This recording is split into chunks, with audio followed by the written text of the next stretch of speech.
एक दिन भगवान बुद्ध पेड़ के नीचे बैठे ध्यान कर रहे थे।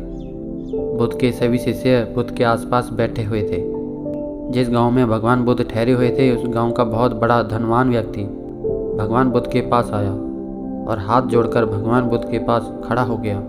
भगवान बुद्ध ने आंखें खोली और पूछा, तुम्हें क्या हुआ है? वह व्यक्ति बोला, अब तो ये अंतर्यामी है।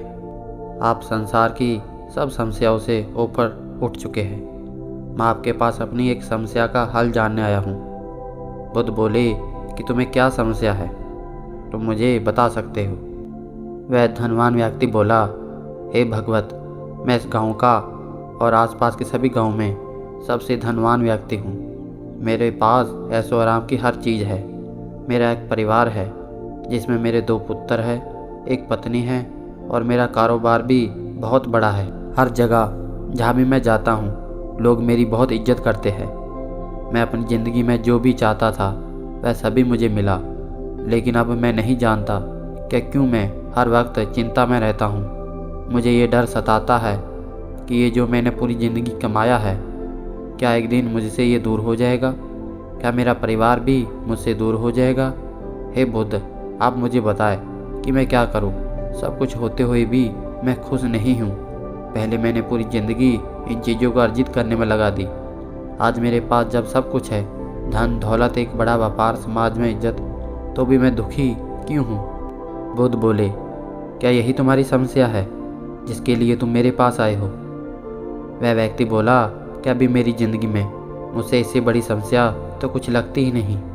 बुद्ध बोले कि तुम्हारी समस्या का एक उपाय है मेरे पास, और वह उपाय थोड़ा कठिन है। क्या तुम कर पाओगे? वह व्यक्ति बोला, अगर ऐसा कोई उपाय है जिसे मैं इस चिंता से छुटकारा पा सकूं, तो आप जो भी बोलेंगे बुद्धदेव, मैं उस उपाय को करने के लिए तैयार हूँ। बुद्ध बोले, ठीक है, तुम एक काम करना, कल सुबह तुम शमशान में जाना, पूरा दिन वहाँ पर रहना और जो भी हो वहाँ पर उसको देखना, और रात भी वहीं रुकना और अगले दिन मेरे पास आना। वह व्यक्ति बोला कि ये कैसा उपाय है? शमशान? वहाँ पर तो लोग मुर्दों को लेकर जाते हैं, और आप मुझे वहाँ क्यों भेज रहे हैं? और वहाँ तो भूत पिशाच भी होते हैं। मैं तो आपके पास अपनी चिंता का समाधान पूछने आया था, पर आप तो मुझे शमशान भेजकर और ज़्यादा चिंता में डाल रहे हैं। भगवान बुद्ध बोले, क्या तुमने कभी भूत पिशाच देखे हैं? उस धनवान व्यक्ति ने कहा कि नहीं, मैंने देखे नहीं हैं, पर मैंने लोगों को कहते सुना है कि भूत पिशाच होते हैं।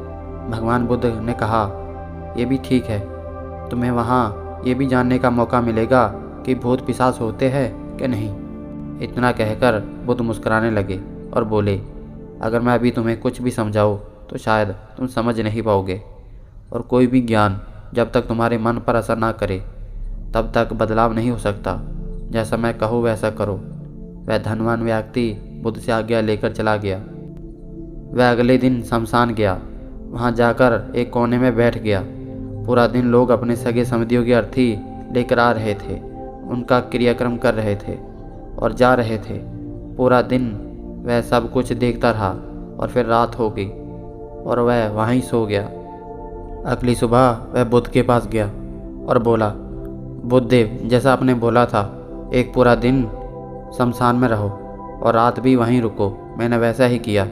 बुद्ध बोले, ठीक है, तुम मुझे बताओ कि तुमने वहाँ पर क्या देखा? वह बोला, शमशान में लोग अपने मृतक सगे संबंधियों को लेकर उनका क्रियाक्रम करने आ रहे थे। मैंने देखा एक बार 2 अर्थी एक साथ आई। उसमें से एक अर्थी गरीब व्यक्ति की थी, उसमें कुछ ही लोग आए थे, और दूसरी अर्थी एक बहुत धनवान व्यक्ति की थी जो कि बहुत सजी हुई थी, और उसकी अंतिम यात्रा में बहुत सारे लोग आए हुए थे। धनवान व्यक्ति के मृतक शरीर को चंदन की लकड़ी पर जलाया गया और गरीब व्यक्ति की चिता को साधारण लकड़ी पर जलाया गया। अमीर व्यक्ति की चिता को पहले जलाया गया और उसके बाद गरीब व्यक्ति की चिता को जलाया गया।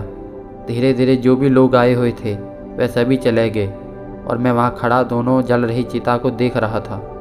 बुद्ध बोले, तुमने ये सब देखकर क्या समझा? वह व्यक्ति बोला कि दोनों की चिता एक समान ही लग रही थी और आग में भी एक समान ही जल रही थी। अंतिम में जो भी बचा वह भी एक समान ही था, कुछ भी अलग नहीं था। धीरे धीरे रात हो गई और मैं शमशान में सो गया। बुद्ध बोले, क्या तुम्हें वहाँ कोई भूत प्रेत दिखा? वह व्यक्ति बोला, भूत प्रेत तो कोई भी नहीं दिखा, लेकिन पूरी रात मैं अपने अकेलेपन से ही डर रहा था। पत्तों की सरसराहट से, जानवरों की आवाज़ से वहाँ कोई भी नहीं था, पर सारा डर मेरे मन में था। और फिर मेरी आँख लग गई और मैं सो गया। फिर मुझे बहुत अजीब सा सपना आया और सुबह उठा, फिर मैं सीधा आपके पास आ गया। बुद्ध ने पूछा कि तुम्हें क्या सपना आया? धनवान व्यक्ति बोला कि मुझे सपना आया कि मैं मर चुका हूँ। 4 लोग मुझे कंधे पर उठाकर शमशान लेकर जा रहे हैं। मेरा बड़ा पुत्र सबसे आगे चल रहा है। मेरी पत्नी फूट फूट कर रो रही है। मेरे छोटे पुत्र ने भी मुझे कंधा दे रखा है। मेरे कुछ रिश्तेदार, मेरे सगे संबंधी मेरी अर्थी के पीछे पीछे चल रहे हैं और फिर मेरी अर्थी को शमशान लाकर मेरा बेटा मेरी चिता को अग्नि दे रहा है। मैं उठना चाह रहा था, मैं उसे बात करना चाह रहा था, लेकिन मैं कुछ भी नहीं कर पा रहा था। मैं देखता हूँ उन्होंने मेरी चिता को अग्नि दी और धीरे धीरे सब वहाँ से चले गए। मैं अकेला वहाँ जल रहा था, जैसे दिन में गरीब व्यक्ति और धनवान व्यक्ति जलकर राख हो गए थे। फिर मैंने देखा मेरे घर में सब शोक मना रहे हैं। धीरे धीरे दिन बीतने लगे और सब मुझे भूलने लगे। मेरे दोनों लड़के संपत्ति के लिए आपस में लड़ रहे हैं। इतना सब जो मैंने कमाया था, मैं साथ कुछ भी नहीं ले जा पाया। सब मैंने यहीं छोड़ दिया।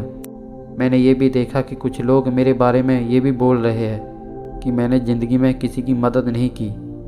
पैसा मैंने बहुत कमाया, लेकिन मैंने कभी दान नहीं किया।